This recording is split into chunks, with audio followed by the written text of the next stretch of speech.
Hello, hello, and welcome to another exciting episode of Skeptics and Seekers Sunday Sermon. This is 4S. I'm David Johnson. Let's get started with Andrew. Andrew, how you doing? I'm doing great. For a moment there, I thought I was at the beginning of a horse race or a UFC fight. Glad to know that You I landed in the are. right spot. No, you are. You will be doing a UFC fight against a horse. That's coming up later in the video. They are setting up the cage right now. So I don't know which one of you I feel sorriest for. Or sort of. Anyway, look, that's the after show. You guys are gonna have to pay, for Patreon for that one. Okay, not putting Let's that get out it for on. free. Come on. So, so another thing that Andrew is not prepared for is the video that we will be doing because he has not seen it.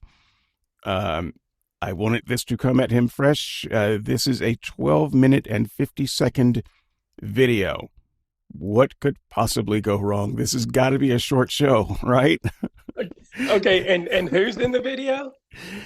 Well, it's a dude who is taking down William Lane Craig's three premise moral theory. I will say no more and let the video unspool itself. But before I start the video, look, the last time I did like a 12 or 13-minute video, it was with Clint, and that show was, I think it was over 2 hours. Yeah, sorry, Anyway, kid. It's not going to be a short show. Sorry. look, no, I'm going to do better this time. But that said, I'm not going to start this video right now. I want to do something that's a little interesting. I like to keep these shows interesting, at least interesting to me, and I hope they're interesting to someone else. And in this case, it won't be interesting to just play the video and talk about it. Okay. My studio mascot is now under my desk licking body parts. Hang on. I'm just gonna, Andrew, why don't you go ahead and talk for a minute? I am going to remove the studio mascot from the studio. Just Right, his own body parts or somebody else's. I it's inquiring much. Okay, so folks, we did have a little bit of a run up to this. This will be William Lane Craig's three premise argument that is being taken down. The YouTuber that is taking this three premise argument down will largely have very different things to say than David and I will have to say. So there was a little bit of a pre show. We are not as unprepared as the jokes would suggest. And I think before we get into taking down the takedown of Craig's three premise argument, we will do our best to lay out our own views about the foundation and formation of human morality. I think David and I are going to come at this somewhat differently. So, through the course of this show, you'll have at least four views on morality: William Lane Craig's, the YouTuber who is taking down his three premise argument, and the two of us, the voices, at least for this episode, of Skeptics and Seekers. So, all right. Very good vamping there. Exceptional. So, thank you. Thank you. that, Not my first time with a mic in front of me. right. No, that actually might be the best work in the podcast. So it's probably going to go downhill from here because Oh boy. I am going to start by laying out a moral theory that no one has heard, even me. In fact, I didn't start formulating this moral theory until this morning after I had started listening to the video that we're going to do. So I usually write my way through a thought process. I have not written anything down, and yet I think I have the bones of a moral philosophy, if you will, uh, and I am calling on Brian I and also Brian Y, two people that I greatly respect, to critique my the theory that I'm going to lay out. There's plenty of room for critique, and I'm calling on these two in particular, uh, because they have no hesitation with calling out my own bullshit. So Yeah, I'm calling on those same two people to leave me the hell alone. yeah, no, Okay. it's not going to be pretty. Okay, okay, Darren, you are also invited to. I didn't have to really invite Darren; he was going to do it anyway. But so none of these people who you think are acolytes of Davidism uh, are not. They are not, and Oh no. Nope. they are quite harsh in their critiques. That's why I like them. So These are keep your enemy closer.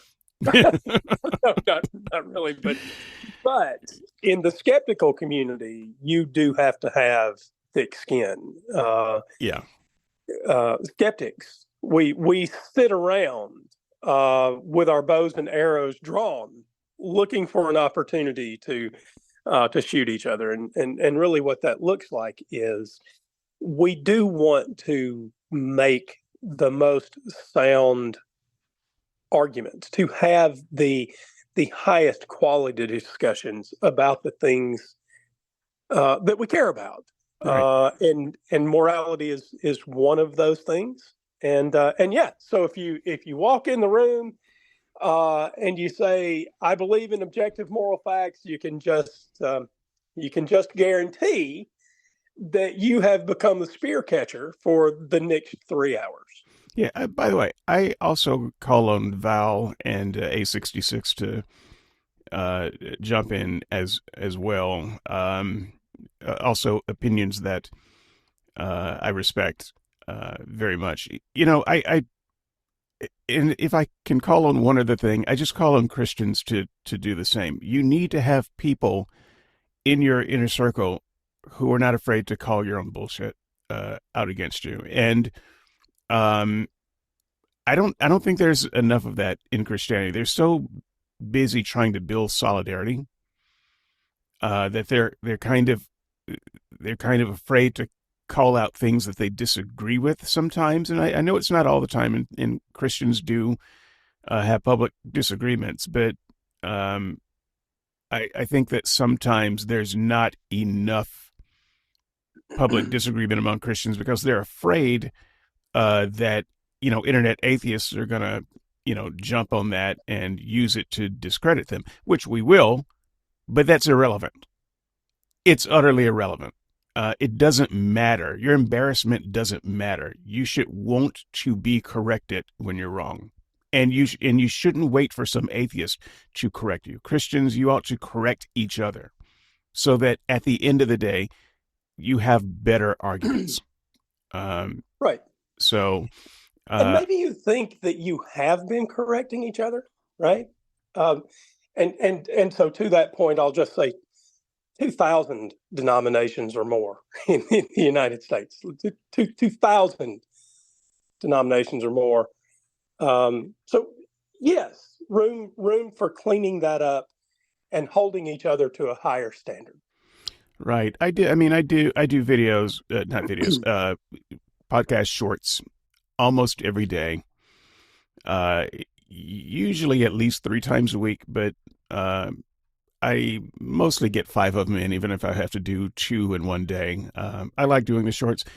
I am calling out things from Christian media, Christian news sources that are, and many of them are just utterly absurd. And I know that many Christians in the audience disagree with some of the things that Christians are saying and doing. You should not be waiting for me to call it out. If you were doing a better job calling it out, I would be out of a job. I wouldn't need to. People like me wouldn't need to. It's because Christians don't stand up against the bullshit of other Christians that we have shows like this to do. So, do better. Call out your own bullshit. Sort out your own house so that it doesn't require outsiders to come and do your job. Okay, with that, I'm going to jump into my brand new moral philosophy. Be kind or don't.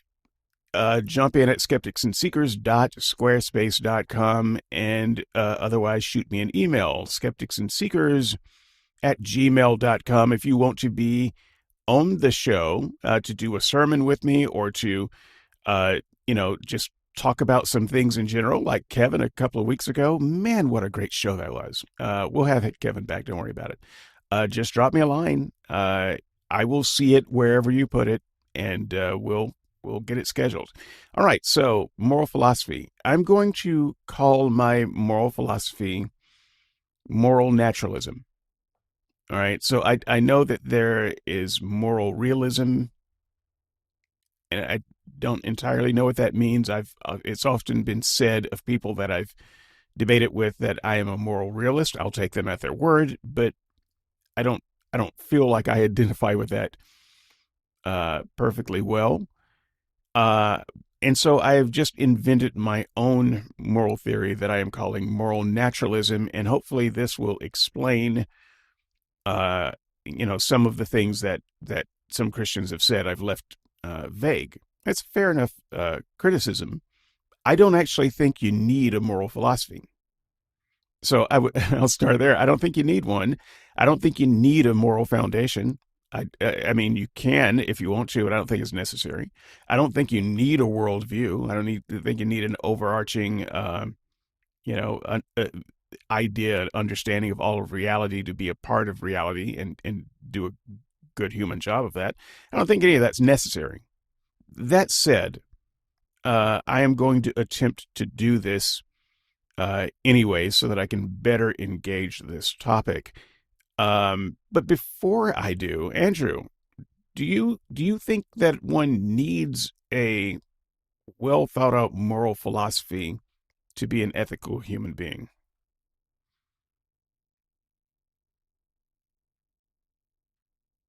I have already bored Andrew to death. And Andrew, Um, no, there you go. okay, my apologies. I didn't realize I was still on mute. Um, I used to not think so. I will tell you what has changed my mind. I don't think everyone does. I have been working on a consistent moral philosophy because I am raising a young human being, Mhm. and in the process of raising my daughter, I try to give her reasonable explanations for the decisions that I make. And my girlfriend and I realized that it is incredibly difficult to give her something that sounds like reasonableness over time without having staked out a larger, consistent framework to hang reason on. So while and I realize that for potentially hundreds of thousands of years that we have been in the minority. And so to that, I will say gun control debate. And, Hmm. and I'll just leave that grenade in the room. Yeah, I think we do. Kidding aside, I need it because it helps to provide a background on which I am raising my daughter. Yeah, I think that's a very good point. I think that teaching, mentoring, that it may be helpful to have some kind of well-rounded uh, philosophy about things to convey it. And I am not in a position where I'm trying to teach people moral philosophy. Right. So I don't care. I don't care if any of the people who listen to my podcast agree with me and try to do morality the way I do it. I can explain, as best I can how I think about the subject, and if they find it appealing, they can adopt it, maybe add to it, improve it. But I don't have anyone to formally teach. So that might explain the difference in our positions, and it'll be interesting to know what objections you have to my newly formed, I will continue to add, moral philosophy, and how yours will differ. So, with that as an introduction, moral naturalism. So, what I'm calling moral naturalism has three parts. Uh, Part number one, uh, moral facts, and I will even go against my own grain and use the terms objective moral facts, just to make this more interesting, because this could be a framework for an objective morality. And as everyone knows by now who's listening to me, I don't believe in objective morality.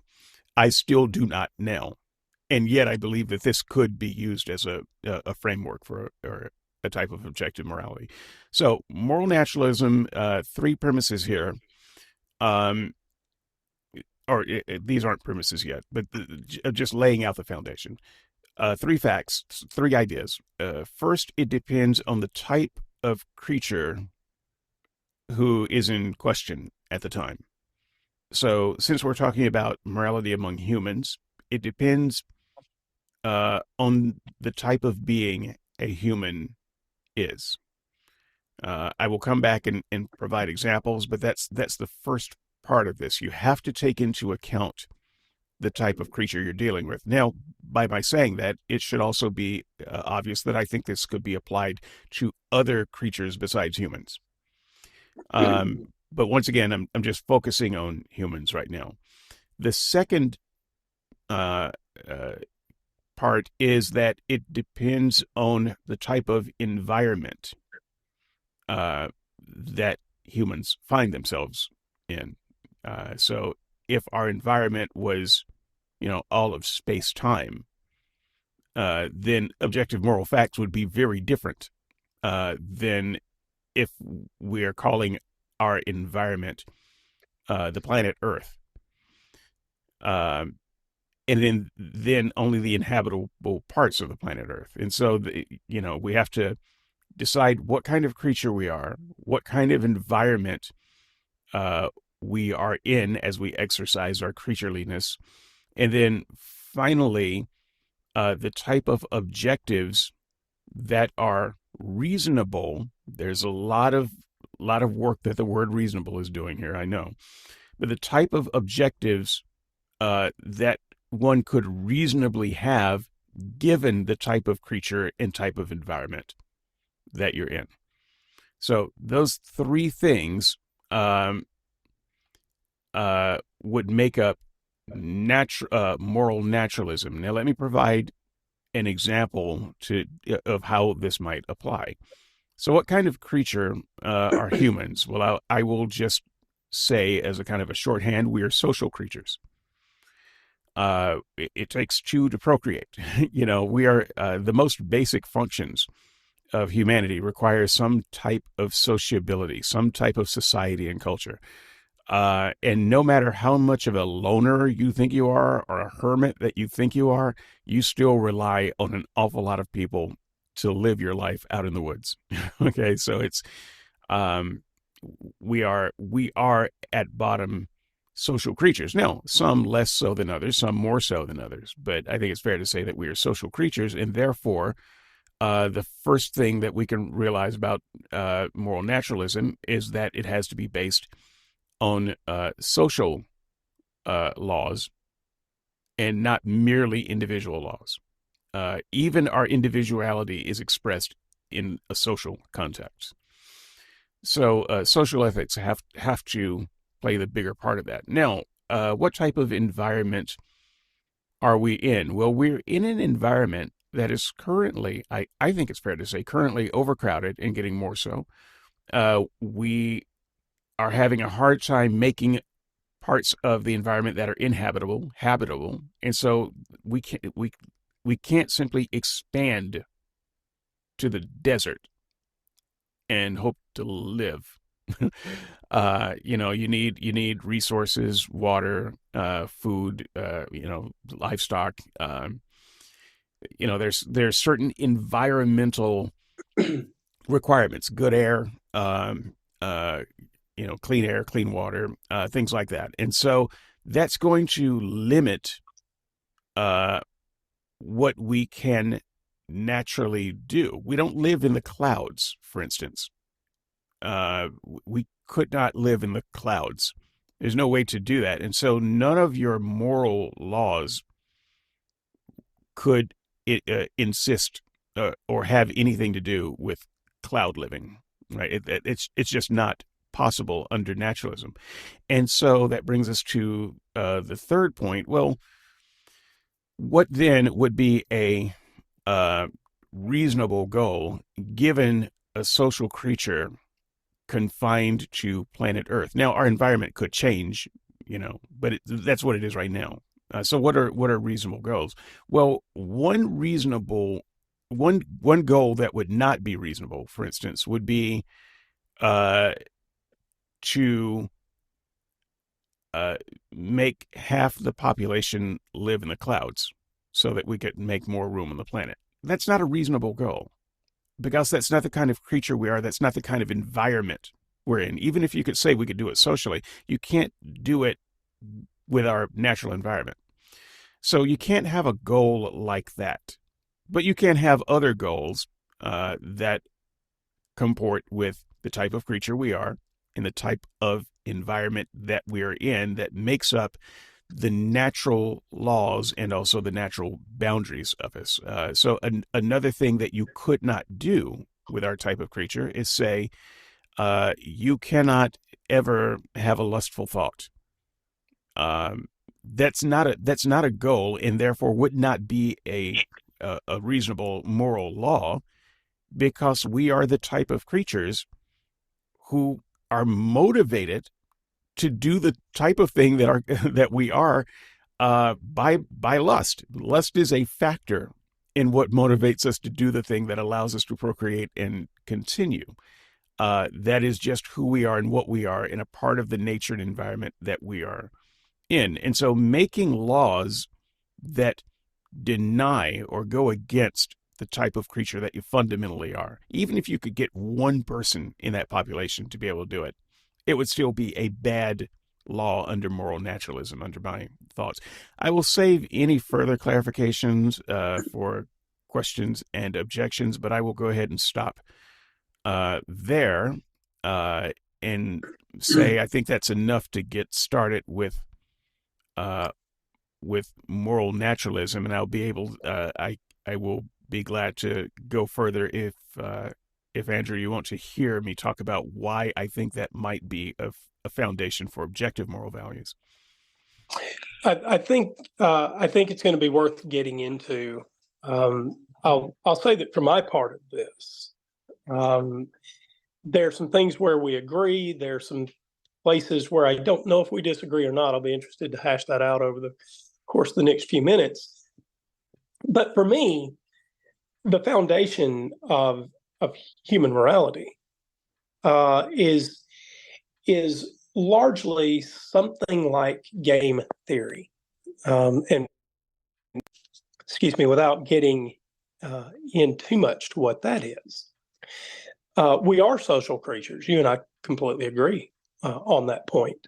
And we are also trying to work out a way to live our lives advantageously for ourselves, and to work out a way in our lives to live our lives advantageously for the people that we care about. And so right away, we have something that looks like a very serious game that we are playing. And then there are some constraints that are imposed on us. So the world has certain things that we can do and things that we can't do. We have physical limitations, right? And then there seem to be things that we all object to largely, without respect to how we come to those objections. Now, I say largely things that we all object to, because there are outliers, right? So in the past, some societies ate their dead. It's unusual, did happen. For a lot of us, that seems objectionable, though maybe not in the maybe not quite in the sense of morality that we're talking about here. But my point is that we can talk about morality and find those things on which there is substantial but not universal agreement. And then we have to ask, what is the difference between universal agreement and objective agreement? That's going to be an interesting part of William Lane Craig's first premise, right? We'll get to that, folks. Promise it's coming. So there's also, while we're talking about morality, what our brain does for us, the programming that we have, that we have to deal with every day. Some outliers in human morality are outliers because their brains simply are wired differently. That may be due to genetics or to injury. It may be due to diet or drugs, but there are people that are ethical outliers. And I will use ethics and morality interchangeably. So we are social creatures, and that is an evolutionary imperative. Why? Because we're mammals. We don't have sharp teeth and sharp claws. We needed sociability to survive, and all we had was that slightly larger brain, that 3 pounds of mass sitting at the top of your spinal cord, and it does things sort of inside the black box that is not perfectly penetrable to us. Homeostasis is not something that we can peek inside of. We can wonder about ourselves and not know ourselves fully. And so it's in all of our best interest to ponder our personal morality, our personal ethics, and try to disconnect that from whatever you think is causing your morality to some extent. Just ask yourself what you want and how that fits with what is best for you and best for the people around you. You see, you can ask those questions without any kind of moral system, except the realization that we live in a world where we share resources. So that is how, I'll just put a bow on that and say that is how I think our morality, our ethics gets started. We ask ourselves about the world we're in and about sharing that world with others. And that's how I think we get going. It's that easy. Okay, so yeah, we do have a lot of similarities. There are some places where there might be differences. I'm not sure, and so the way I plan to tease this out is to start with the video, and I want to compare and contrast the moral philosophies that we've introduced to the moral philosophies that are presented by William Lane Craig and by the one presenting those arguments. I just want to contrast and compare them, point out some of the differences in how our moral philosophy would deal with some of the questions and issues. I think that's one of the best ways to explore it. So let's see where we're going. Just shout into the ether to stop the tape or whatever anachronism you want to invoke to get the video to stop, and we will do it. Cool. Cool.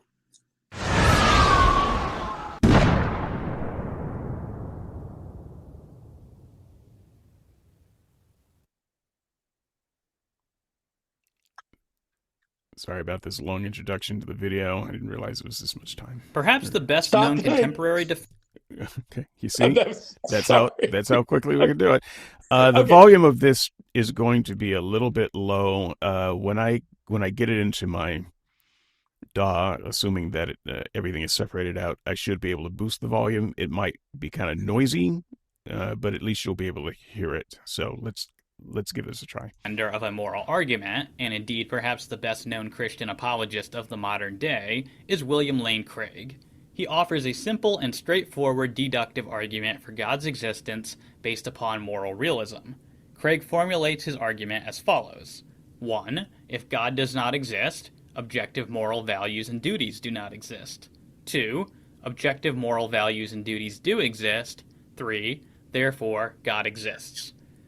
I have already expressed my skepticism with respect to the second premise. Craig doesn't typically attempt a sophisticated defense of this premise beyond a claim, rather presumptuously, that everyone already knows it to be true. Okay, so for anyone not looking at the screen, just as a reminder, the second objection that he is talking about is objective moral values and duties do exist. Now, I kind of object to this as well, even though I am presenting something that it might seem to produce some objective moral duties. I don't fully. I'm not an objective moralist, so if you're not an objective moralist, I think you have to disagree with premise 2. And even if you use my moral philosophy, I think that premise 2 still may not be valid. And so in my moral philosophy, we're talking about goals that are reasonable given the type of creature you are and the type of environment that you're in. But here's the thing. There are a number of goals that are reasonable.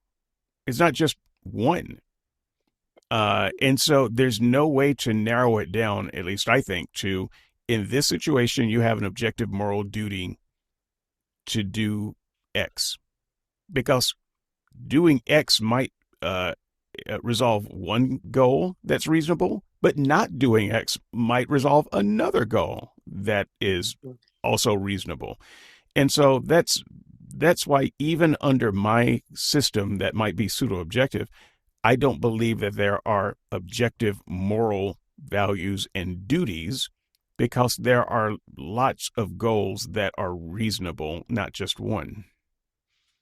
Boy, that's interesting because I was thinking that under the way I see the world, I think that we do have, I'll now call it limited moral objective duties. Okay. So what is the limit? Hey guys, we're making this stuff up as we go. So again, right. A little grace. Well, so here's my point. First, I don't think that objective moral values and duties exist on their own. I think we have to have some level of agreement about how we're playing the game.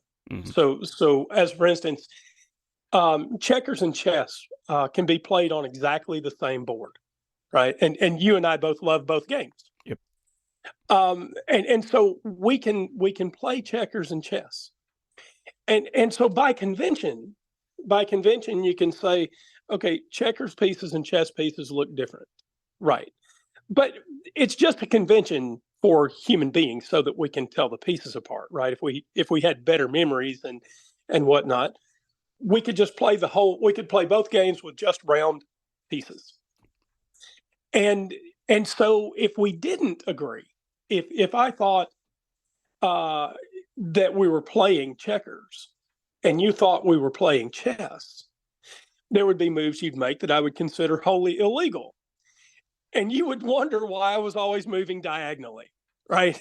And so I think that first of all, we have to agree to some extent on what objective, on what moral values and duties we have while we're playing the game. And so if we can decide what constraints we have, what are the rules of the game, right? Are we playing checkers or chess? When we get to that point, then we can, with limited ability, talk about what is objectively right or wrong. Why limited? Well, limited because we only have a certain amount of visibility into the future. And we only have, and there are limits to our experimentation, right? So we can try something, decide whether it worked, whether it didn't work, and then retool for a better outcome, right? And so we have, I think, limited objective values and duties based on what we agree to be the important aspects of the game we play with each other and given the environment. Okay, I've got a feeling we're going to get back to a lot of this, and so rather than rejoin, Yeah. I'm going to. Sorry, that sounded like a close, didn't it? It wasn't a close. Oh no, we're not near. We're not quite there yet. But yeah, I did want to pull out premise two since he mentioned it, and just kind of tie that in a little bit, and we'll be doing more of that as we go. Also, just premise one, in the run up to this, I was telling Andrew I could spend all day just talking about premise one. I'm going to try not to do that, but premise one is, if God does not exist, objective moral values and duties do not exist. Well, I have created a framework that could possibly stand as the foundation of objective moral values, and it doesn't require a God to do it.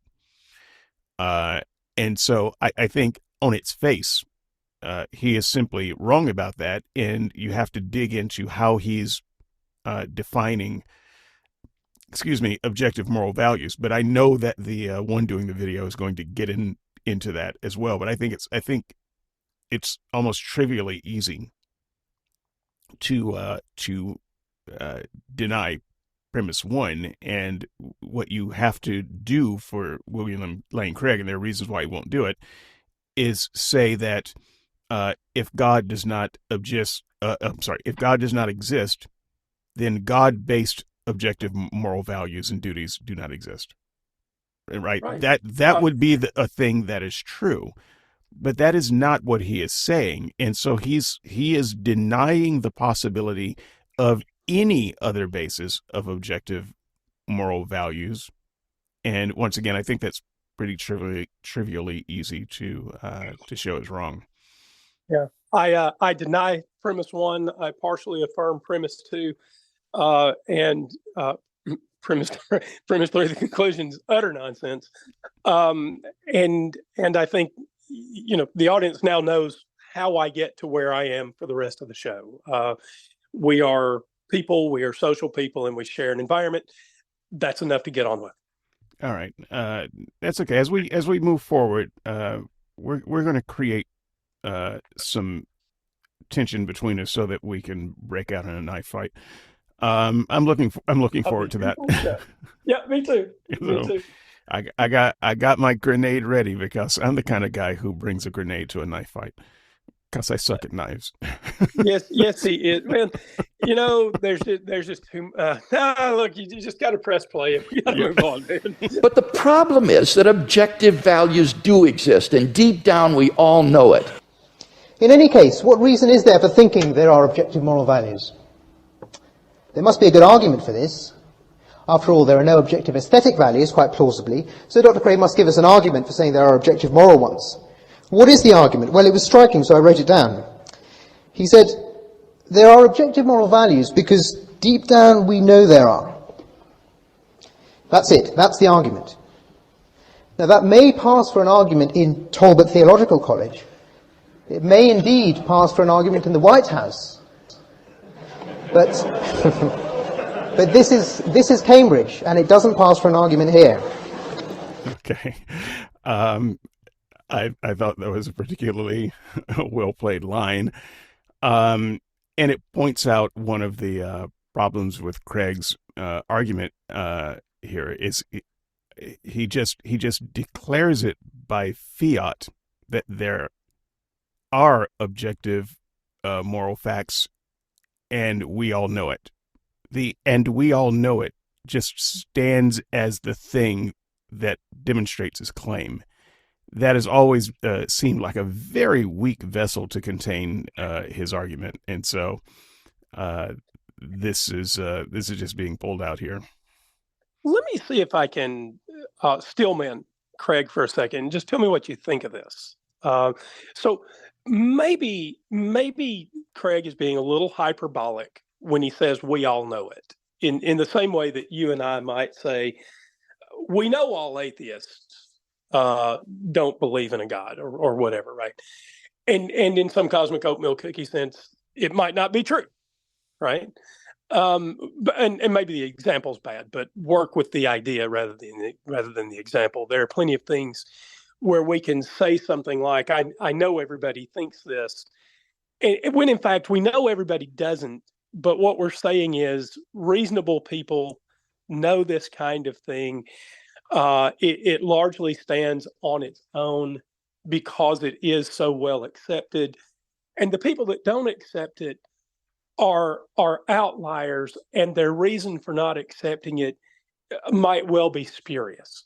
Okay, and so when William Lane Craig says we know everyone believes in objective moral truths and values and duties, what he may be saying is not all in a formal syllogistic sense, but all in the more community sense. Okay. From your perspective, does that help him? No. I would say that if you are trying to create a Man of Steel, I'm going to bring the kryptonite.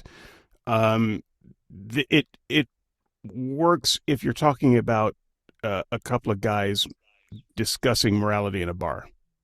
It doesn't work if you're talking about a formal academic argument for premises. Right. So it doesn't work at Cambridge, as we've just right. But the thing is, he's at Cambridge, and he's at that level. He's not talking colloquially, and so yeah, if he was, then maybe we could forgive that. Also, it's not like a passing part of his argument that we can overlook. It is a major thesis of his argument. I mean, if that's not true, then his argument falls, and he doesn't provide anything else structurally besides that.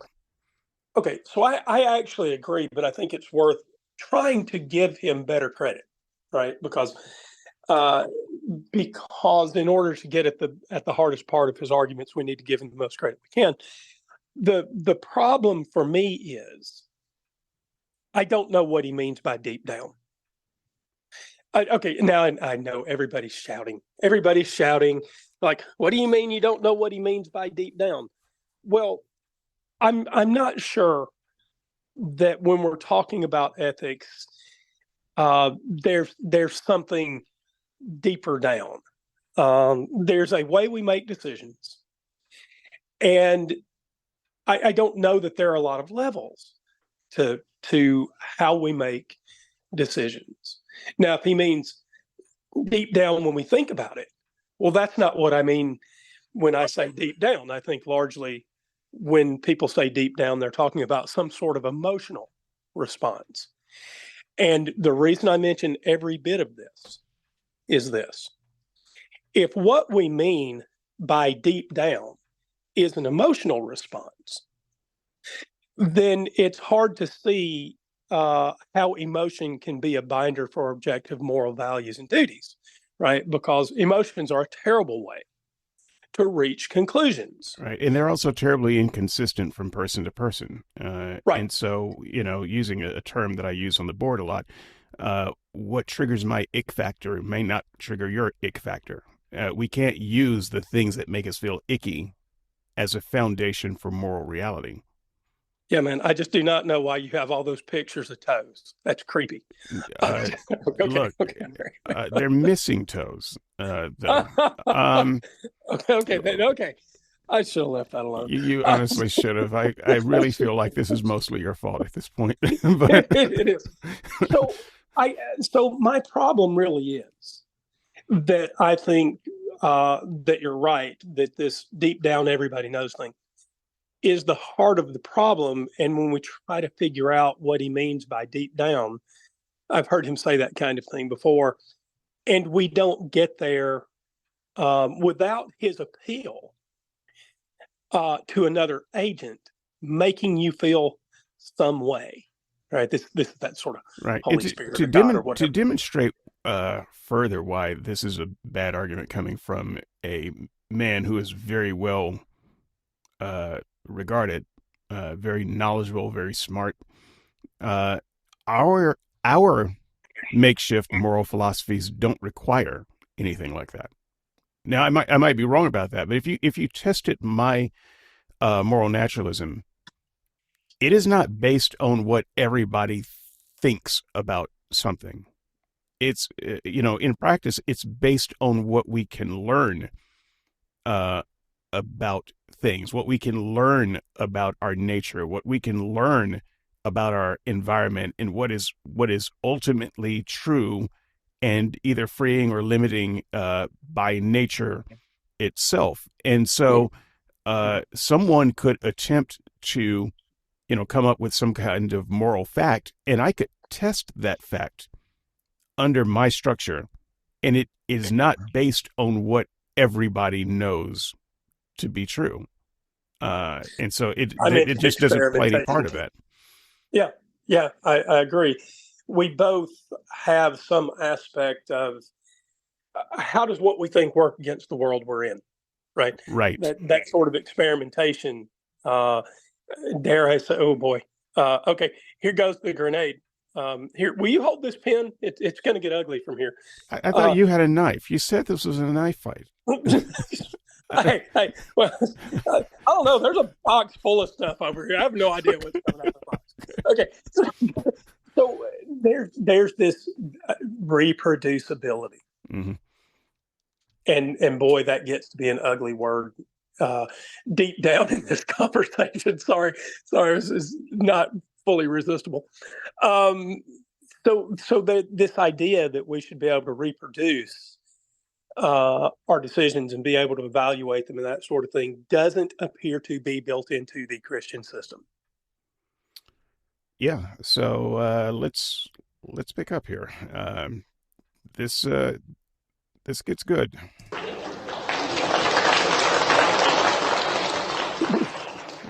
Nevertheless, I will grant the second premise for the sake of argument.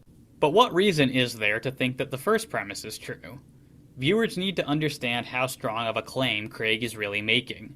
His first premise entails not just that objective morality would be significantly different or unlikely given atheism. No, his first premise entails that there is no possible way for objective morality to exist at all given atheism. Okay, and I'm just going to stop him right there. I don't even know if he's finished with his sentence, certainly not his paragraph. So if God does not exist, objective moral values and duties do not exist. But what the Christian has to do is they have to show us, demonstrate to us the link between what they're calling objective moral values and God. So in what way are objective moral values linked to God? And that's where we get into various sub-philosophies like DCT, divine command theory. Well, God is the perfect sovereign being, and so what he says is automatically objectively moral. Is that what you're saying? Well, I know that some of the Christians that I talk to regularly on the board believe that is a part of it. But if that's a part of it, then divine command theory also works with human kings. The king is the absolute ruler, sovereign ruler of the land. And so what he says is objectively morally true under that system. And I don't think that any Christian would agree with that. And so just because you're kicking it up to God, it doesn't make his commands any more, quote unquote, objectively moral than it does a human. You've got to do better than that. Well, then you say, but God is the epitome of objective morals, and he makes his commands and pronouncements not via his will, but via his nature. He simply is objective morality, almost personified. His nature is moral. So the things that he says are products of his nature. And the way I see it, I mean, we're all dancing around the euthyphro theory here, but the way I see it, that really doesn't fix the problem. It just kicks the can down the road a little bit. And so instead of saying, well, it's because of God's command, you're saying it's because of his nature, and he only says things out of what his nature is. But you still have the duty of showing that his nature is therefore morally perfect. And I'm not entirely sure how you would do that. We don't have any test to determine if God's nature is morally perfect. But if we had, a perfect human, depending on how you define perfect, then that human could also, speak from his or her nature. And therefore you would have to accept their ideas as objectively moral. And you can't say that there are no perfect humans, because first you have to define perfection. And what Christians would try to do is define perfection in a way that only fits God, but that couldn't fit something else. And it becomes, a little circular as we go. But I'm just, premise one, very interesting. I just don't think there's any way for Craig to justify the claim that if God does not exist, objective moral values and duties do not exist. Because I have heard many people describe objective moral systems that do not include God, including, which I still think I'll get into later, not now, my own moral naturalism. I'll take another 60 seconds just to cover it and get off the table. So moral naturalism is objective in the sense that naturalism is the final court of appeal. Your moral pronouncement cannot go beyond or outside of what nature permits. Can't do it. So even God can't breach that. Even God is subject to moral naturalism, because if he makes a pronouncement for humans that does not take into account the way humans are and the environment that they're in, then it will not fit in the natural limits that we are in. So you can't say, well, God's pronouncement is good if it goes against nature. There's an imperative to live within the boundaries of nature, because we cannot. It is reality itself. And so reality determines what kind of creature we are. We don't determine that.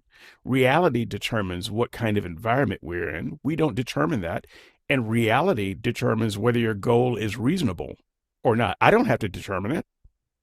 Reality determines it. And so I could just as easily say that if natural limits and imperatives exist, objective moral values and duties based on natural limits, imperatives exist. And outside of nature, then objective moral values and duties do not exist. I could formulate some kind of premise like that. If I do a write-up on this, which I know that I will clean that up and provide a premise. But it's, once again, trivially easy to make some type of syllogism that does not involve God with objective moral values and duties. I'm going to stop talking now. So I want to pull part of this apart in a different way. I have fought against this idea that God was objectively good. It's part of his nature for a long time. I don't think that it's true. And I don't think that I have to be God to be able to make that judgment. So why is that the case? If God's moral structure for the universe is perfect, and that perfection has been laid down in the pages of the Old and New Testament, right? So we can go to heaven, we can make all the right decisions, simply by following the principles, precepts, commands, etc., statutes in the Bible, then it should be possible for the Christian God or any other God that has written a book, right? He should be able to play that movie in our heads. Here is how all of these ideas fit together. Here's how they all fit together. And based on how they fit together, this is how I'm going to make my decision about who wins and who loses. Now, mind you, I don't have to be a God. Why don't I have to be a God to make that work? Well, because supposedly you don't have to be a God to rightly follow this command structure. And so I shouldn't have to be a God to view the movie of other lives and see where God says this was right and this was wrong, and here's where I was misinterpreted. Because this God presumably gave us all the mental equipment to be able to follow those commands. Now, the amount of confusion around the Bible is such that I think it highly unlikely that we're talking about any perfect command theory, any divine command theory. But I do want to put to rest the idea that in order to judge whether God is moral or ethical or has the right to claim some sort of objective good, I have to be a God to make that judgment. I don't, Christians. Your God. Sorry, go ahead. You can have the mic. Okay. I'm sorry. I thought I was wrapping up. I'm just worked up. Go ahead. My bad. So I was going to start the tape, but now I feel like I've got to. I was going to hold this point for later, maybe even my close, but I feel like my hand has been forced now to just insert it here while we are yammering before we start the next piece of the video. So it is this. I believe that it is fundamentally impossible, unjust, even immoral to apply to one kind of being, moral standards that are set by the nature of a different kind of being. So let me just example that out. As humans, there are moral rules and laws that would apply to us because of the kind of being we are, because of the kind of environment that we're in, and because of the kind of goals that are reasonable for us. It would be ridiculous, even immoral, to then say that bonobos, even though they're close to us, that bonobos have to live under the strictures of the moral codes that we set for ourselves, that we recognize for ourselves, because it breaks the rule of moral naturalism, which is to say that you have to consider the kind of creature you are talking about. We are a different kind of creature than a bonobo, than a snake, than a lion, than an earthworm. Now, I think that you could probably come up with what would be moral realism, moral objectivism for those types of creatures. But what it wouldn't be would be any kind of rule based on our nature.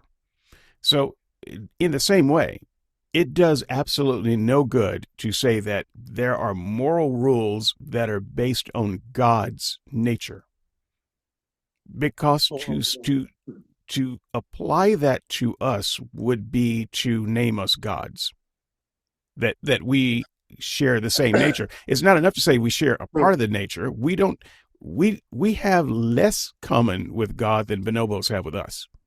right? We're made a little lower than the angels. We're not gods, and so whatever nature God has that determines his morality, it by its very nature cannot apply to us. Right. It's it's hard to see in another way. If God wanted us to follow this divine command theory that is laid out somehow whether it's in the universe, whether it's in the pages of the Bible, or whether it's in our hearts, or written in the stars. Somehow in nature. I don't care how you think it occurs. This God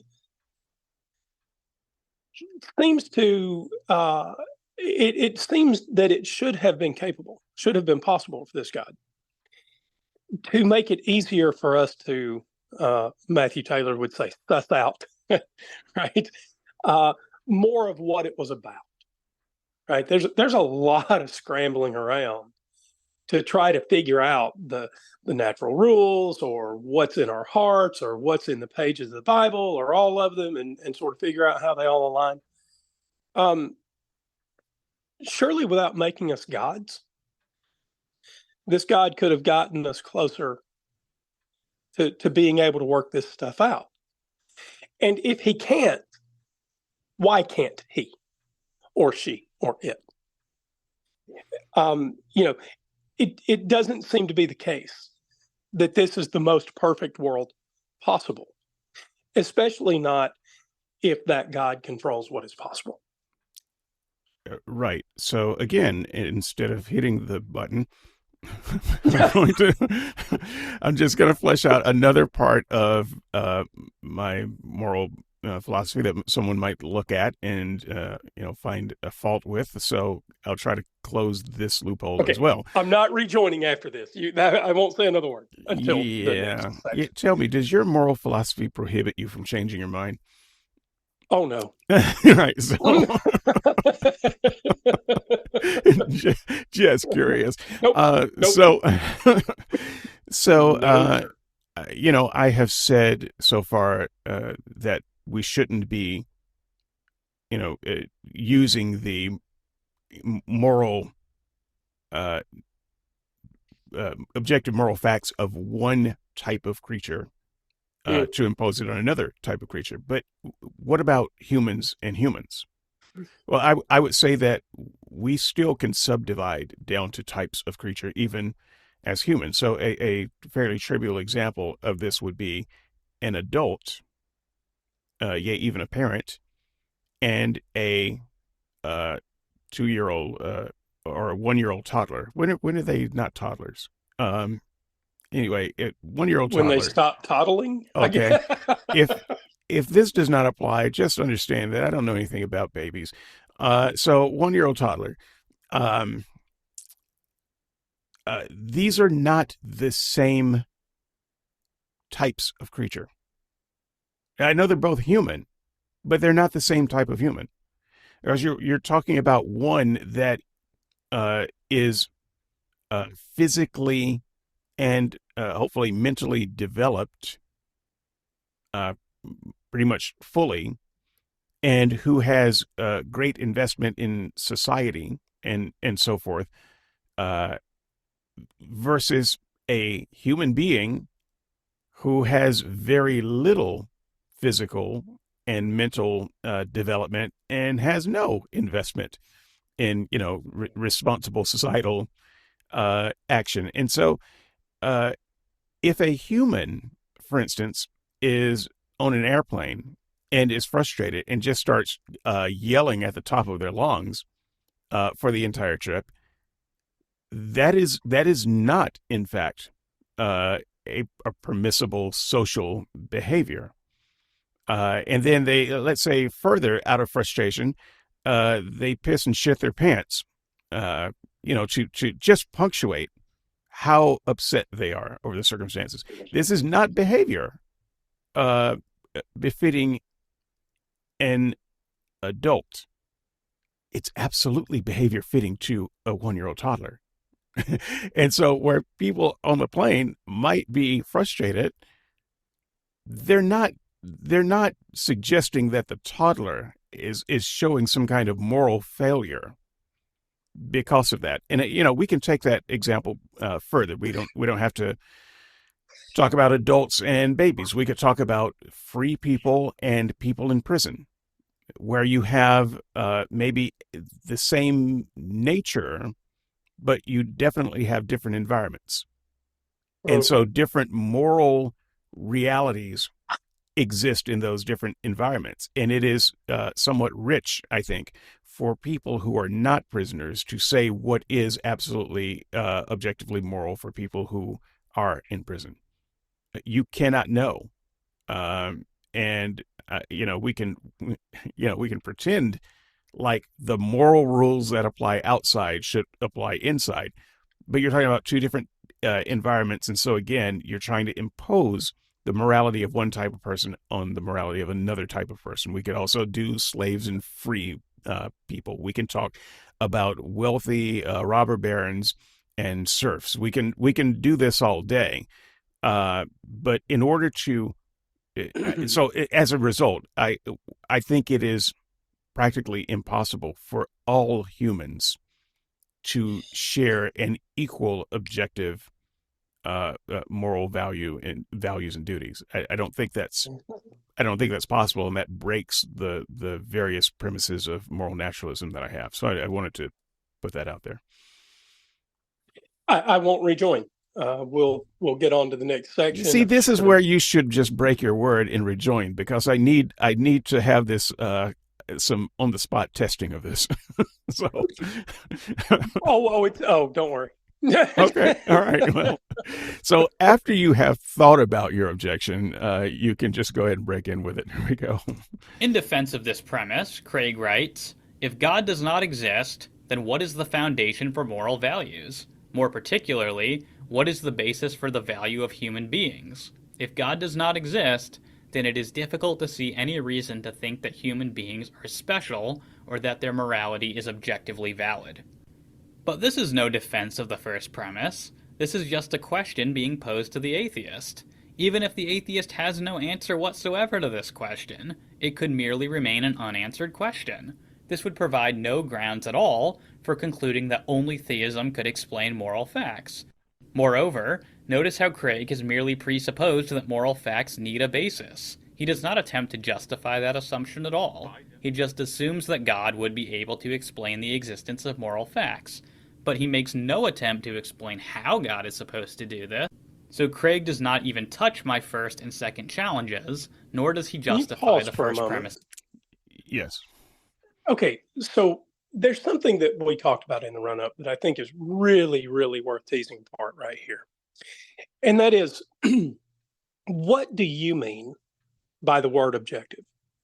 What do you think Craig means by the word objective? I'm happy also to talk about what I mean by the word objective. But it's not at all clear to me that we're not all talking past each other when we use the word objective. All right. So for me, it is a natural imperative or limitation.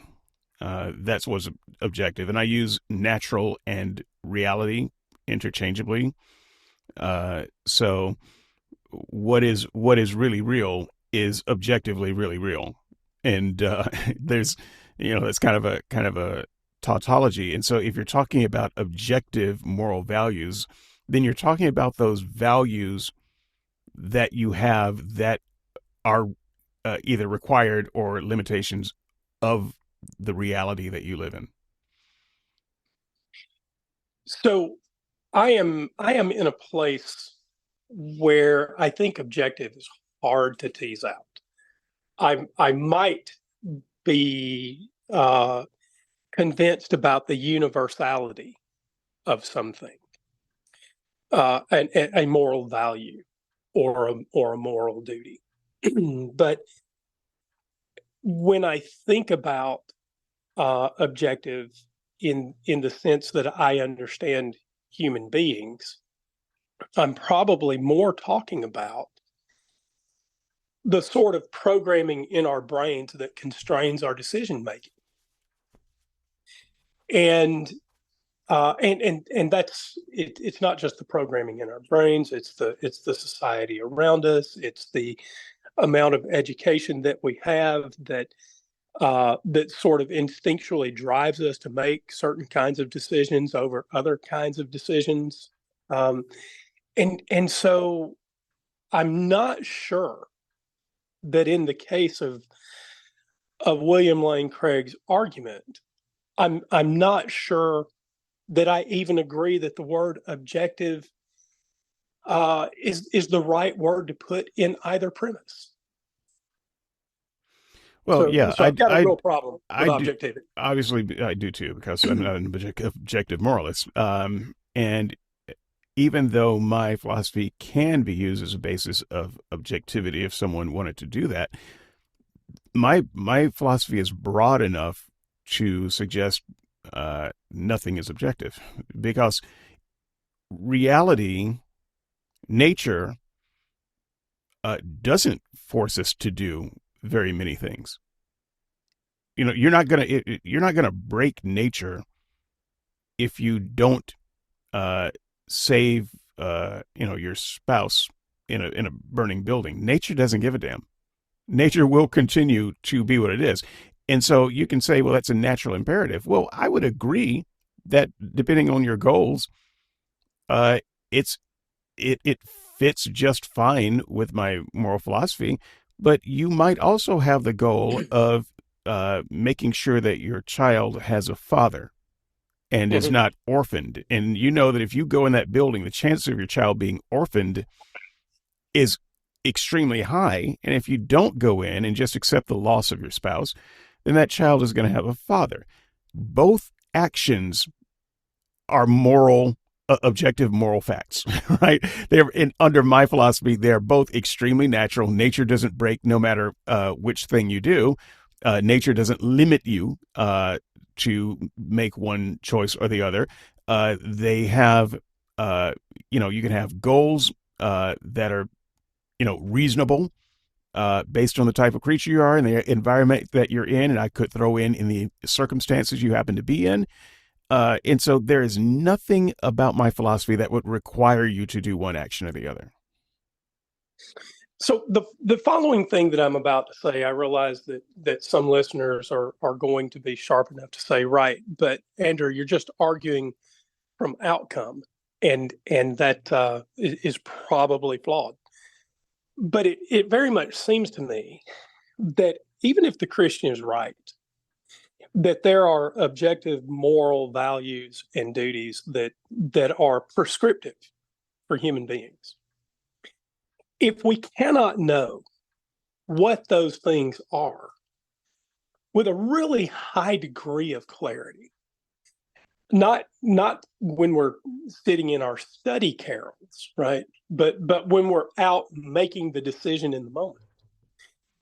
If we can't know whether we are to call on the government to defend us or turn the other cheek, given some set of complex circumstances, it is only a Pyrrhic victory that the Christian has if they can say, "Oh, but there really is a moral objective value or duty that was prescriptive for you in that moment." If I can't know what it is, I'm not sure that it actually exists, and I'm not sure that it matters. Right. So I think under God, that's a bigger problem than it is under other systems, because just Sure, I taking agree. the example of, a beggar has I've crossed my path and has asked for, $5. Well, you've got let's just say you've got two options. Okay, it's not actually binary, but for the sake of example, and to keep it simple, you can give them the $5 or not give them the $5. Under God, which is better? Is it better for you to feel good about yourself and feel like you are contributing to people and giving to everyone that asks, and honoring God, so you give them $5? Or is it best to recognize that this beggar is likely going to buy drugs or alcohol or whatever with his $5, and you want to honor God by not uh, contributing those actions? Rather than give money, you give him some great jewel from the Word of God, and you try to Mm. turn this into an evangelistic opportunity. Well, which one is actually the right answer? The Christian is stuck. They're paralyzed at that point because they have no idea and they have no way of getting an idea. Right. Under my system, though, I would say that both situations comport to uh, naturalism. They both take into account the type of creature you are, in the type of environment you're in, and I would add to Right. that, in the kind of circumstance you're in. And so you could give them $5 just on a lark. I had a friend back when I was working at the Oregonian newspaper. Um, we would walk for lunch. We were pretty good friends, and a lot of beggars there, and he would just give $1 to everybody, and he'd say, "Here, buy a beer," you know, um, and I would not give $1 because I would say, "Yeah, I don't want him to buy a beer." um, so, which one of us was more moral? Well, under my system, we're both moral because it depends on your goals that you have. And as long as you have reasonable goals based on the person you are and the environment you're in and the circumstance you're in, they're both right. So I don't go through this quandary of saying, well, do I give him $5 or do I not give him $5? Which one is right? Because my system allows for all kinds of right answers. And so it doesn't really matter. Yeah, and I can hear I can hear a certain segment right of the dividing line. I can hear phone screens breaking and screams of outrage because, well, That's just because you haven't taken your Xanax. But no, I took somebody else's. What are you talking about? No, okay, boy, that was way over, wasn't it? All right. So I can hear a certain segment. I'm sure I bought somebody else's Xanax. It wasn't really. Okay, I've got to leave that, don't I? I've got to just leave that. So this idea that giving someone a dollar or $5 or whatever to go buy a beer, I can hear a certain segment going, but that is actually a moral wrong. I can hear that. And so rather than argue the right or wrong of it, I'll simply say, read the news about the kinds of conditions that some people live in, and then come and talk to me. Right. So yeah. you can reach me at reasonpress@gmail.com. Let's have the conversation about why poor people might want to buy a beer and why it might be right or wrong. I dare you. Right. No, I totally agree with that. Squarespace. Yeah. Let's do it right here. Write to David. I gave you my email. Write to me. Let's have that conversation on mic. Let's do it right now. Well, when you hear this, send your email, because I think that's a conversation worth unpacking. Yeah, I agree. And this is, I kind of hinted at this a little bit about morality for free people and morality for prisoners. You can talk about the dangers of smoking. That's a luxury that free people get to talk about. In prison, cigarettes are currency. Cigarettes are currency. Currency is life. So I think you have to have a different thought and a different objective because you're in a different situation, a different environment, and therefore the moral goals are going to be different between someone stuck in prison, a rough prison for their entire life, and someone who's not. And, once again, it's different for someone who is stuck in hopeless poverty and lives on the street and has some mental deficiencies, because now you're talking about a different type of being. And I would contend that we are different types of being. If one person has an IQ of 180 and the other person has an IQ of, let's say 80, you're not talking about exactly the same thing.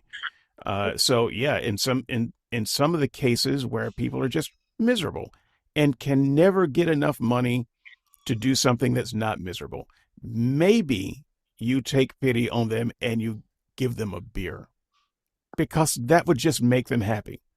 They can find soup kitchens, they can get a cup of soup, they can, maybe someone will buy them a pair of shoes, they can get a blanket, but they can never get a goddamn beer. Right. And maybe in that case, you set aside your moralizing about drinking, because you're a person in a situation who doesn't have to, where that's not a life or death thing. You can do all kinds of things that make you happy, but they cannot. Right.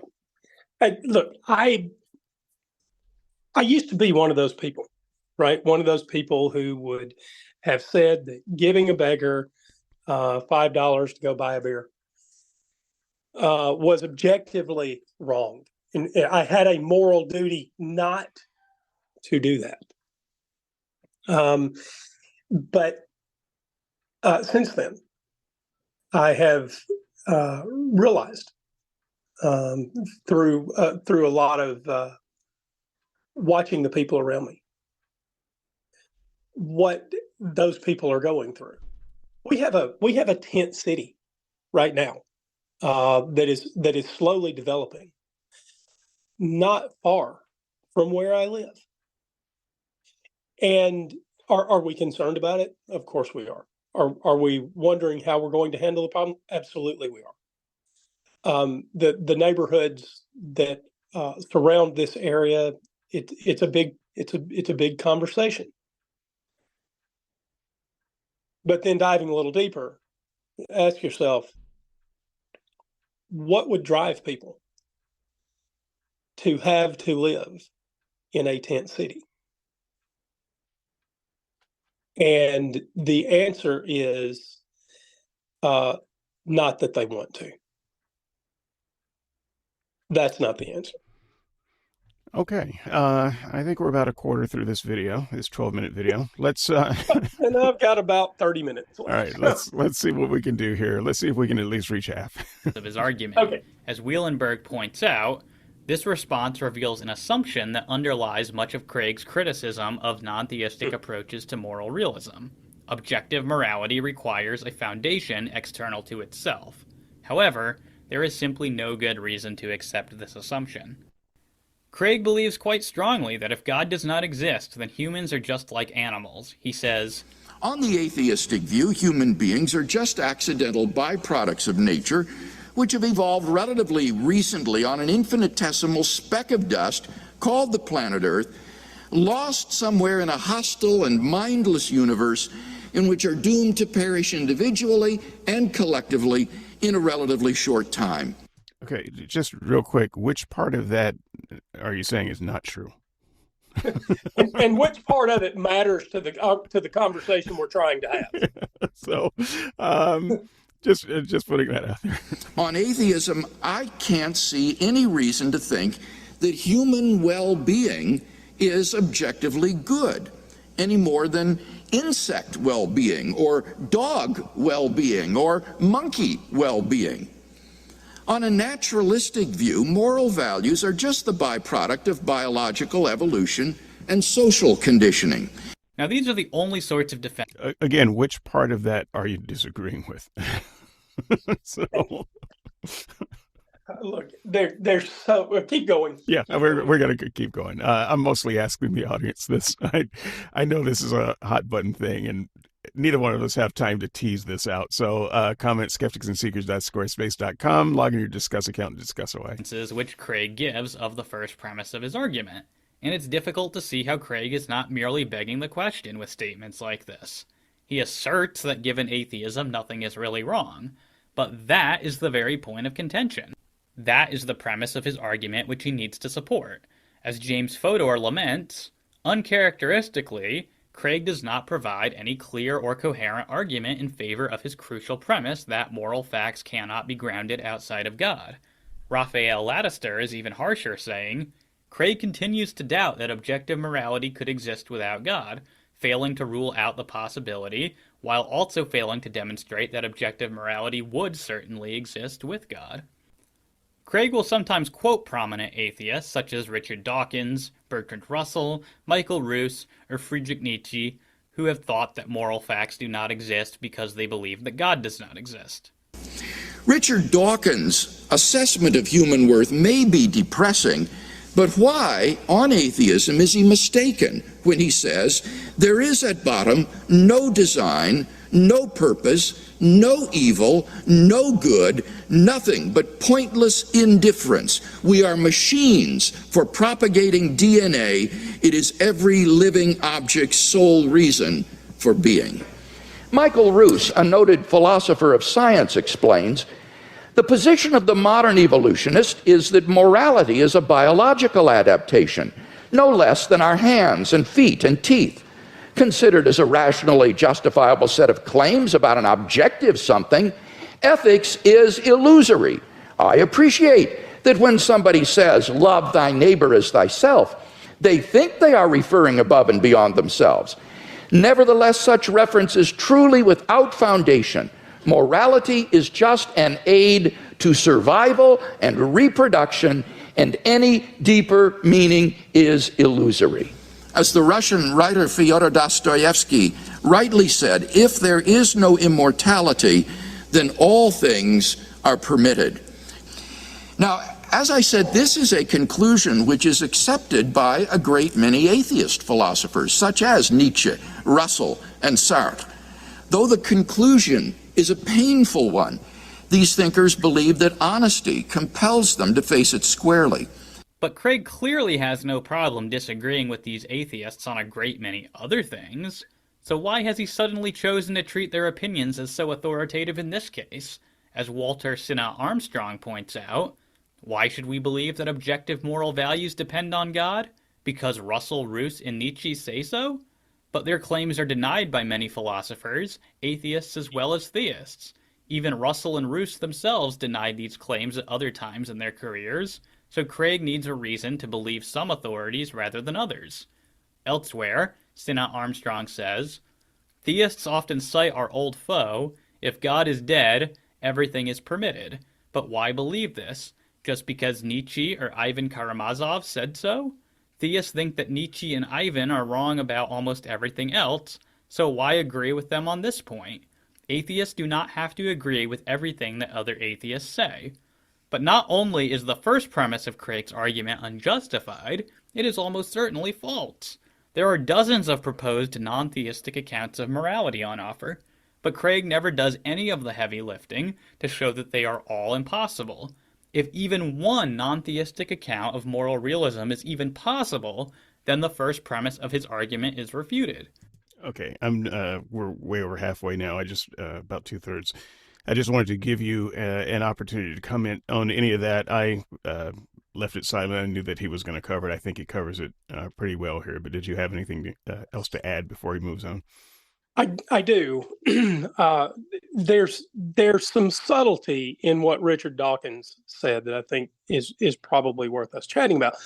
So let's say that Craig has quoted Dawkins correctly, and Dawkins says largely, it is all our the only purpose we're all here is to spread DNA. Okay. I suspect that Craig is misusing that little quote, if indeed he was quoting directly. But let's say that is, from an evolutionary sense, why we are all here. That would be fine, because as humans, we don't think in evolutionary terms. And I guarantee you, dear S&S listeners, I guarantee you Richard Dawkins is not the person who will say none of your thoughts matter, or that none of your aspirations matter, or that none of your attempts to do good in the universe matter. Dawkins, he's a biologist, and I am certain that with that quote, he was talking about biology and not human sociology. Yeah, I think that's a good point. He's talking about local temporal, not. So there's a difference between the local and temporal and the cosmic and timeless. He's talking about the cosmic and timeless. I misspoke there, not the local and temporal. Locally and Right. temporally, we matter. Locally and temporally, we have much more purpose and meaning. But what the Christian is talking about, which is what he's responding to, is universally and timelessly. Right. And so we have no universal purpose. The universe as we know it does not know of our existence and does not care. Time, 4 billion, let's say 6 billion years ago, did not know about us and does not care. A billion years after we are extinct, the universe will not care. There's absolutely nothing that we can do of cosmic significance. That's I think at bottom of what Dawkins means. Cosmically speaking, it doesn't matter whether we're here or not, because guess what? We're all gonna die. Every last one of us are all gonna die. The universe, even this speck of planet, will have forgotten that we were ever here. So from that sense, yes. But if you drill down deeper to where we are locally, our society, our culture, our children, these things matter a lot. Suddenly, we begin to find some purpose and meaning and significance in the smallness of place and time. But when you stretch that out cosmically, then that illusion of purpose and meaning goes away. Right. Boy, there is so much to say here. I'll leave it with my part of this, with this thought for this part of the video. We can and do go against the universe. I don't mean in the sense that the universe has some overarching plan. The universe doesn't think, it doesn't feel, it doesn't plan. That's not the way this works. But we can decide on a human sociology level what matters. And we don't need a Bible to decide what matters. What we need is agreement on what matters, and the Bible doesn't seem to have contributed overly much to what those agreements should be. All right, let's knock this thing out. Craig takes a very dismissive attitude towards these non-theistic moral theories, saying, simply providing a list of alternative moral theories does nothing to show the theory's explanatory adequacy, that these are good theories or plausible theories. But that misses the point. The first premise of his argument does not say that God is the most plausible or most adequate explanation of moral values and duties. It says that God is the only possible explanation. This is a very strong claim, which requires that Craig do the legwork of showing that each and every actual and hypothetical non-theistic moral theory is logically impossible. I submit that Craig has not even begun to accomplish that task. As James Fodor says, if Craig wants to do what he describes as serious metaphysics, then he must engage with these theories and show why they cannot serve as a foundation for objective morality. Simply ignoring them demonstrates a lack of serious engagement with the literature, and thus critically undermines Craig's argument. Furthermore, It is not enough for Craig to argue that we don't have sufficient reason to believe that any particular such theory of morality is true, for this would be to make only an epistemological claim that he insists is irrelevant to his argument. Instead, he must demonstrate that none of these theories can provide a plausible foundation for objective moral facts. Since he makes no such effort to do so, I believe that Craig has given very little reason for accepting his crucial premise. To take Eric Wielenberg's moral Platonism as an example, there doesn't seem to be anything logically incoherent about saying that morality consists in a supervenience or making relation between abstract moral properties and particular states of affairs. In his interactions with Wielenberg, Craig complains about such things as having no evidence for abstract entities, or finding it ambiguous as to how supervenience is supposed to work, claiming, Platonism is a metaphysical view which is so extravagant that it makes theism, which itself involves substantial metaphysical commitments, look modest by comparison, and objecting that Hold right there, Wielenberg, please. Okay. Include in your comment, what the hell is supervenience? Don't make me look this up. Well, it exists in a making relationship between abstract moral properties and states of affairs, or something like that. Is close to what he said. Here is my problem. If Craig is complaining about abstract entities, it is hard for me to understand what the difference between moral statutes, commands, precepts, and principles in the Bible are, if they are not abstract. If they are not abstract in themselves and binding on human ethical engagement, then what are they that is not abstract? So he's complaining about an interlocutor and abstraction. How does Christianity not depend on that same abstraction? Well, he believes in abstract. He believes in misunderstood. abstract entities, abstract objects. He's a big believer in that, and so I was actually surprised by this. He's this producer of this video. He's taking Craig from various parts of his career. Right. I mean, he's been Right. doing this for a long time, and so Craig may have evolved some of his thinking, but I would steel man a little bit by saying Craig absolutely does not have a problem with abstract entities.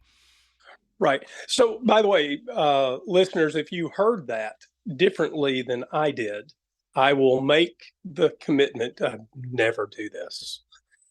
But if you think I misunderstood that, I sort of got the wrong end of the stick, I'm willing to hear what you have to say, and I will participate for 2 rounds on the message boards if it comes to my attention that you think I have misunderstood what Craig was complaining about in regard to Platonistic abstraction and how that differs from any abstractions in Christianity. I would be willing to have that conversation. Yeah, I will just admit that entire section that we just listened to was way over my head. The moment supervenience came out, I understand some of the words that are used in the description of that. I still don't know what it is, practically speaking. And the more I think about it, I don't know that it is practical. So,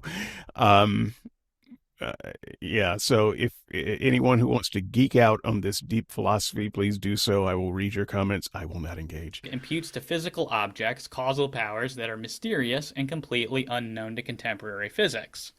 But none of these criticisms comes anywhere near to showing that Wielenberg's model is logically contradictory and thus impossible. As long as Wielenberg's model is even possible, the first premise of Craig's argument will be false.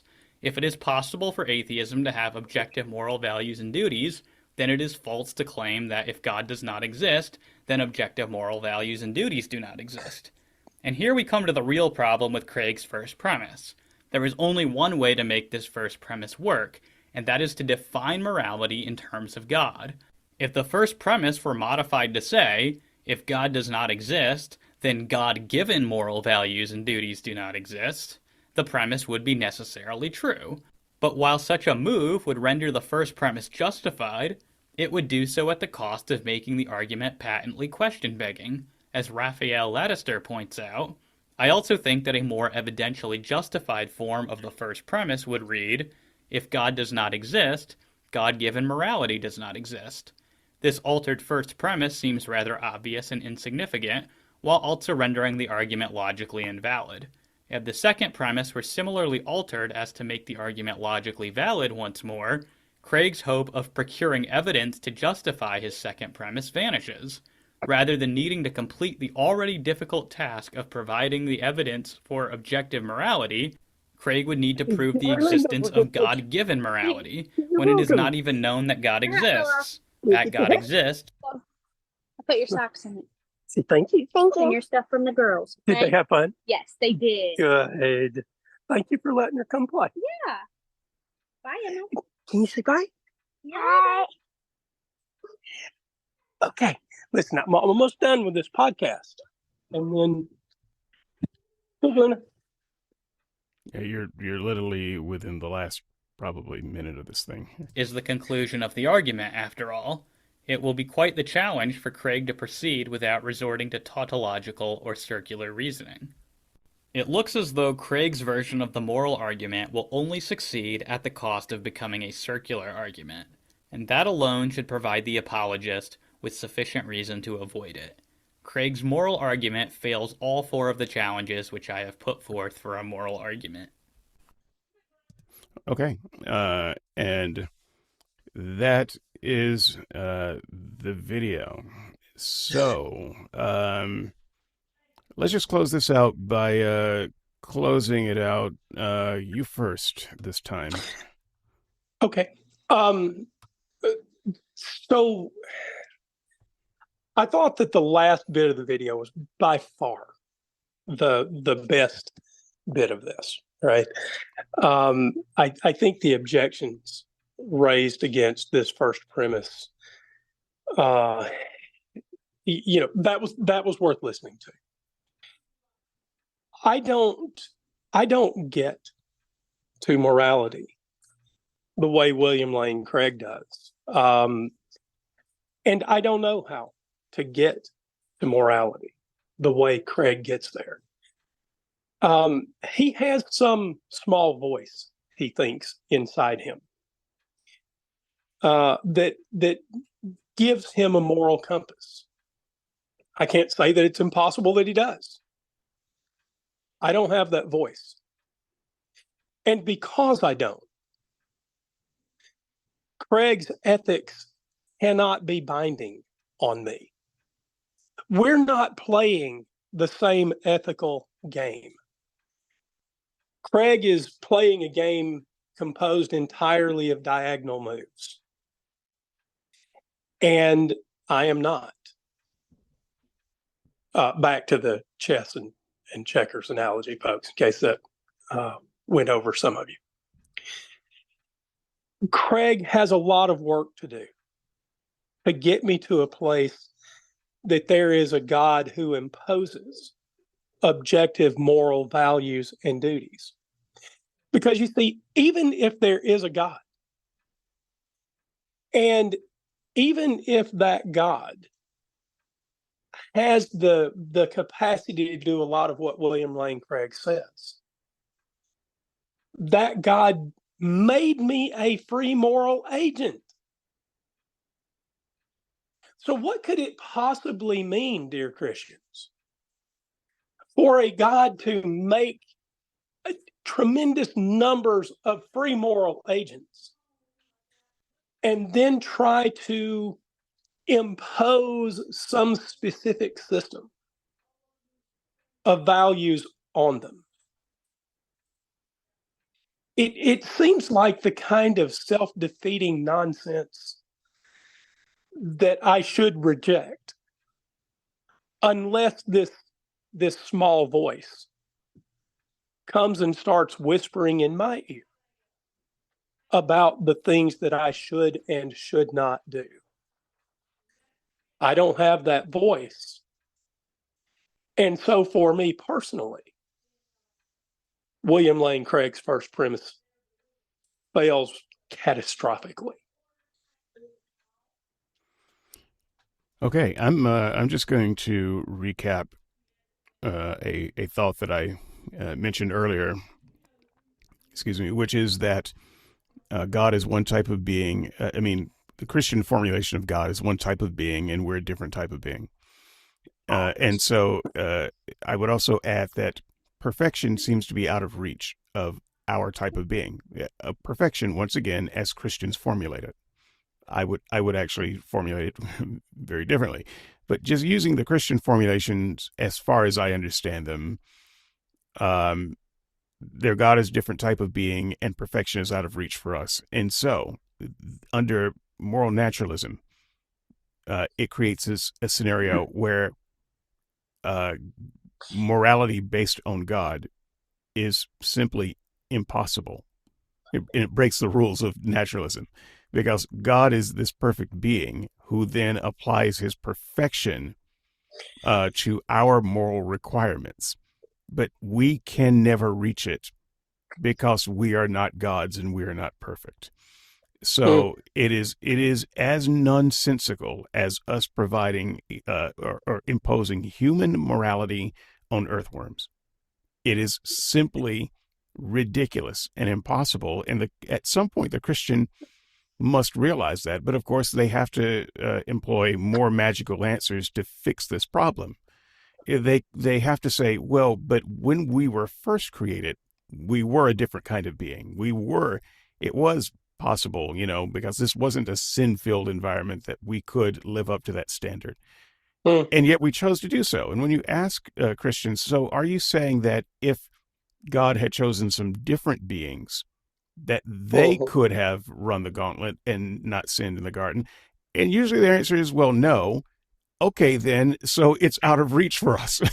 It was always out of reach for us. And why the hell should, even if you can prove that God is a perfect being and that morality is based on God, all that tells me is that is the wrong moral system for us.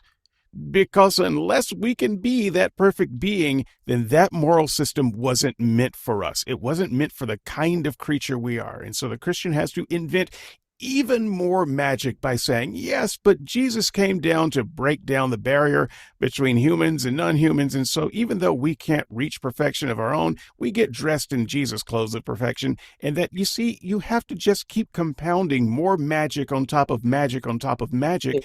The more sensible thing to do is formulate or even recognize the moral imperatives and limitations of the kind of creature that you are, in the kind of environment that you are in the kind of circumstances that you find yourself in that lead to reasonable questions based on those points. Then you can have a chance of determining what makes moral sense for you as your kind of being. And even if you can pull that off, I have to say, you still have to be very, very careful not to simply impart that moral reality for you onto someone else. Because based on biology and other limitations, they may not be exactly the kind of being you are. And they may not be exactly in the kind of environment that you are in, and they may not be living the kind of circumstances that you are living. And so the moral objectives you have may be very different for them. You cannot just say, this is the objective moral true thing for me, and therefore it must be for every human. It's too broad. You can't do it. I will always be opposed to objective morality, even if someone tries to use my own formulation to create an objective morality. It simply doesn't work because we're not the same creatures from one person to the next. Right. So, look, I know that was the close, but there's something important here. There's something we've left out. Sorry, folks. Just keep the tape rolling. It was a close. Just kidding. Psych. Yeah. Look. I told you. Will I reserve the right to change my mind? Yes, I do. Right now, I reserve the right to change my mind. Here it is.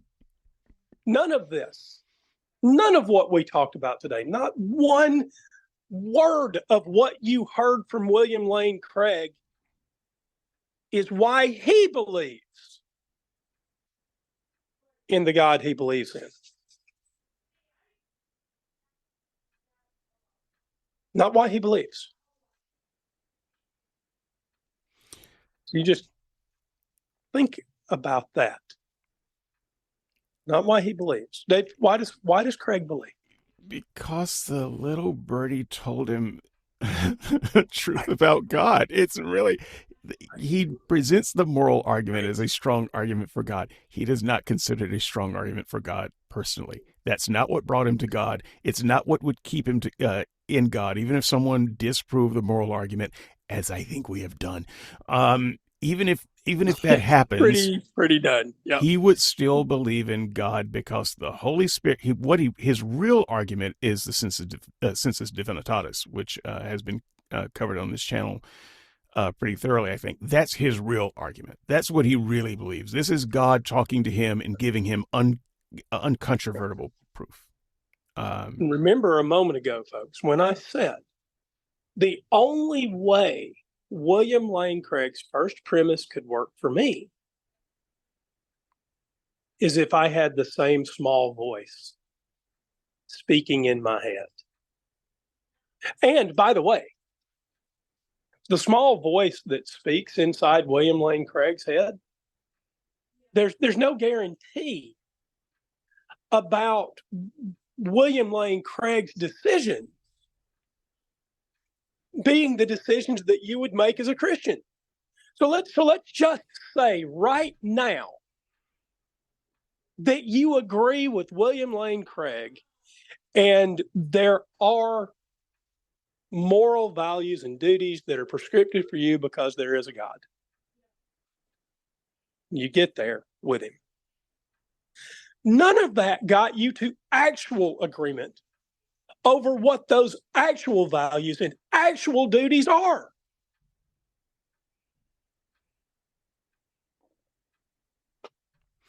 So, folks, that's going to be the last word. And what we talk about next week, nobody knows. I think I will see if I can't get Clint on board to do the second part in our Gifts of the Holy Spirit series. I'm really looking forward to getting back to that. And pretty soon, I know that we're going to get Kevin back, and we're going to go over some parables, which has been promised. I did a show recently with Andrew and Matt that will come out sometime in 2025. Because that's just how they roll. So we're working on it. And we actually spoke in public for the first time we spoke at all about our plans to kind of recombine the properties. And so when that show comes out, give it a listen. We had a lot of fun. There was a lot of foolishness. There were toes. Anyway, that's enough. The show still makes me laugh. We gotta get out of this. Skepticandseekers.squarespace.com. If you want to reach out to me, reasonpress@gmail.com. All right, folks. Until next time, I'm out.